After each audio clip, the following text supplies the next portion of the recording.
امید ہے آپ سب خیریت سے ہوں گے۔ اگر آپ نے ابھی تک ہمارا چینل سبسکرائب نہیں کیا تو اسے ابھی سبسکرائب کر لیں اور بیل آئیکن کو دبانا بالکل بھی مت بھولیں۔ آپ کا بہت بہت شکریہ۔ نمبر 9، دل نا امید تو نہیں۔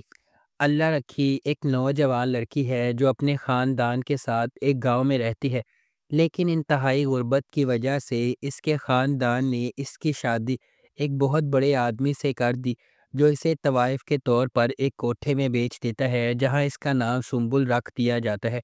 جمشید اللہ رکھی کا ایک پڑوسی اور دوست ہے جو اپنی ماں اور سکول میں اپنے استاد کی طرف سے جسمانی تشدد کا سامنا کرنے کے بعد اپنا گھر چھوڑ دیتا ہے۔ وہ شہر کی طرف بھاگتا ہے جہاں وہ انسانی سمگلنگ میں پھنس جاتا ہے اور اسے چائلڈ لیبر سمیت کئی رکاوٹوں کا سامنا کرنا پڑتا ہے۔ نسیم زہرا ایک مضبوط اور پر اعتماد لڑکی ہے جو کرکٹر بننے اور اپنے ملک کے لیے ورلڈ کپ جیتنے کا خواب دیکھتی ہے۔ اس کے والد کے دھکیانوسی خیالات کی وجہ سے کہ لڑکیاں کرکٹ نہیں کھیل سکتی، وہ اپنے خوابوں کو حاصل کرنے کے لیے جدوجہد کرتی ہے اور تقریباً انسانی سمگلنگ کا شکار ہو جاتی ہے۔ اس ڈرامے کو ٹی وی ون اور پی ٹی وی ہوم پر نشر کیا گیا۔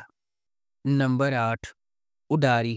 اڈاری ایک اردو اور پنجابی زبان کی سماجی پاکستانی ٹیلی ویژن سیریز ہے جسے کشف فاؤنڈیشنز اور مومنہ درید پروڈکشنز نے پروڈیوس کیا ہے۔ اس ڈرامے میں پاکستانی دیہی معاشرے میں شہریوں کے سماجی اور معاشی پسماندگی پر توجہ مرکوز کرنے کے ساتھ ساتھ بچوں کے جنسی استحصال، صنفی امتیاز اور خواتین کے خلاف تشدد جیسے گہرے مسائل کو اجاگر کیا گیا ہے۔ اس ڈرامے کو فرحت اشتیاق نے لکھا ہے، محمد احتشام الدین نے اسے ڈائریکٹ کیا ہے اور مومنہ سلطانہ پروڈکشنز نے اس ڈرامے کو پروڈیوس کیا ہے۔ اس ڈرامے کی مرکزی کاسٹ میں سمیہ ممتاز، بشریٰ انصاری، احسن خان، عروہ حسین، فرحان سعید اور حنا الطاف خان شامل ہیں۔ اس ڈرامے کو ہم ٹی وی پر نشر کیا گیا۔ نمبر 7، چپ رہو۔ کہانی رامین کے گرد گھومتی ہے جو اپنے والدین کے ساتھ اپنی بہن مینال اور بہنوئی نمیر سے ملنے اسلام آباد سے کراچی آتی ہے، جس کی اس پر ہوس بھری نظریں ہیں۔ وہ اس کی عصمت دری کرتا ہے اور زبردستی اسے خاموش رہنے پر مجبور کرتا ہے۔ نمیر کا کزن عازب نامین سے شادی کا خواہش مند ہے۔ نمیر کے ساتھ زیادتی کے بعد وہ عازب سے شادی کرنے سے گریزہ ہے کیونکہ وہ سوچتی ہے کہ وہ نمیر جیسا ہی ہو سکتا ہے۔ رامین نے اپنے والدین کے سامنے انکشاف کیا کہ نمیر اسے ہراساں کرتا ہے، جس پر اس کی ماں اسے راز میں رکھنے کو کہتی ہے کیونکہ اس سے اس کی بہن کی ازدواجی زندگی متاثر ہو سکتی ہے۔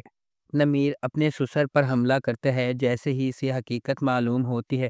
رامین کے والد کو دل کا دورہ پڑا، وہ انتقال کر گیا۔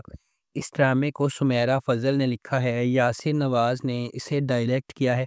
اس ڈرامے کی مرکزی کاسٹ میں سجل علی، یاسر نواز، سید جبران، ارجمند رحیم اور فیروز خان شامل ہیں۔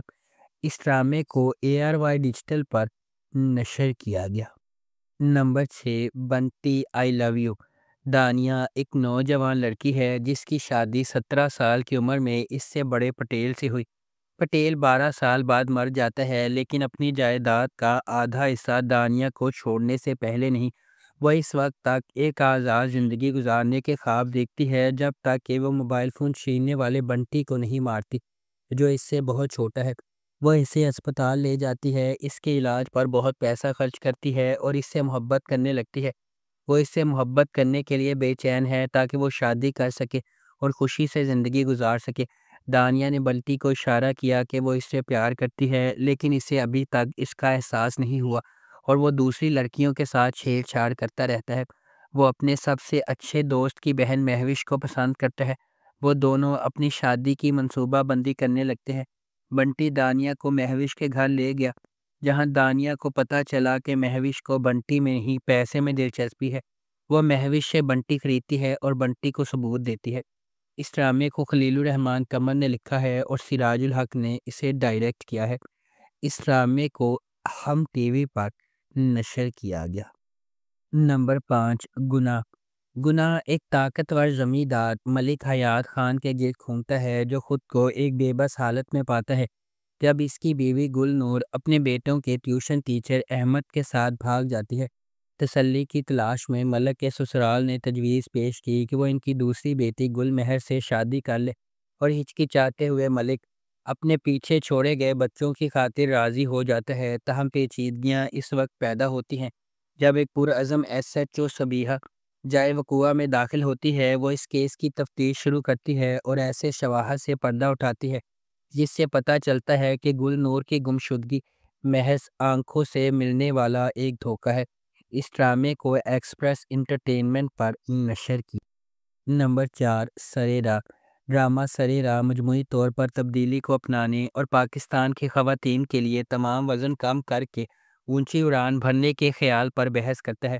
سرِ راہ ایک غیر معمولی طور پر لکھا گیا ڈرامہ ہے جس میں ان کہانیوں پر بحث کی گئی ہے جو ہمارے چاروں طرف بکھری ہوئی ہیں، لیکن بدقسمتی سے ہم ان پر روشنی ڈالنے سے کتراتے ہیں۔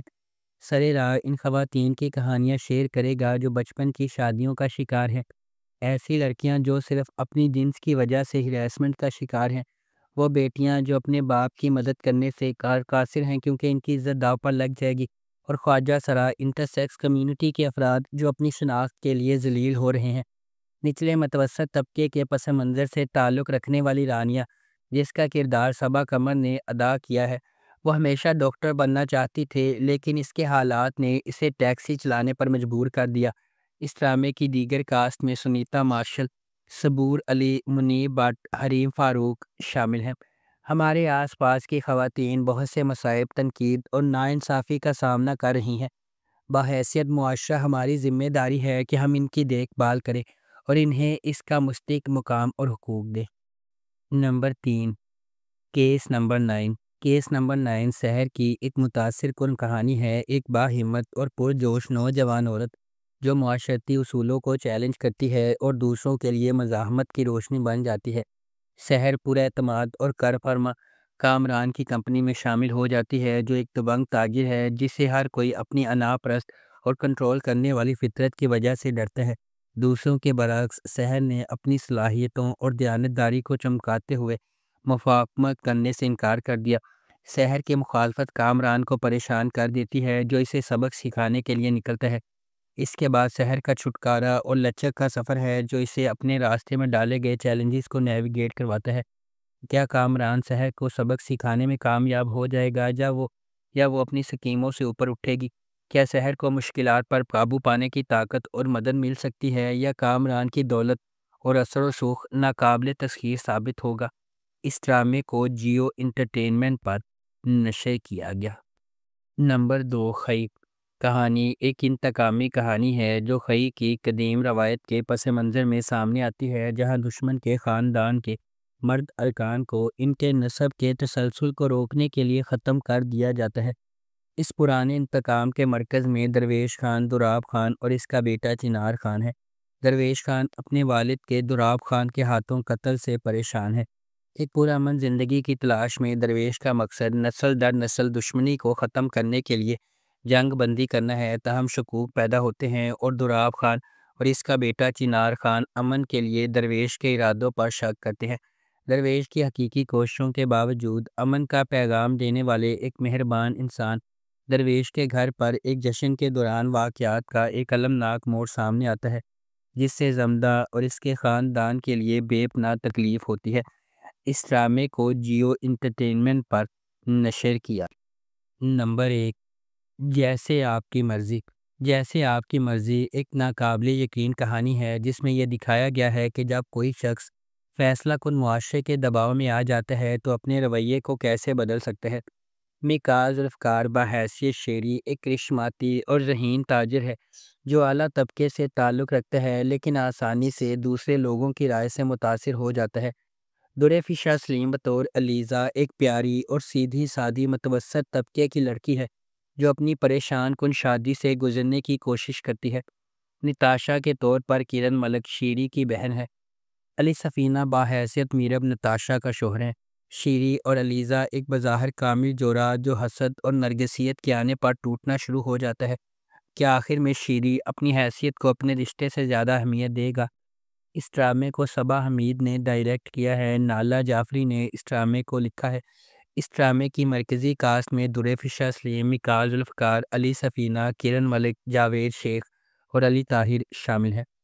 اس ڈرامے کو ARY ڈیجیٹل پر نشر کیا گیا۔ اگر آپ کو ہماری یہ ویڈیو پسند آئی ہے تو اسے لائک کریں، شیئر کریں اور ہمارے چینل کو سبسکرائب کرنا بالکل بھی مت بھولیں۔ آپ کا بہت بہت شکریہ۔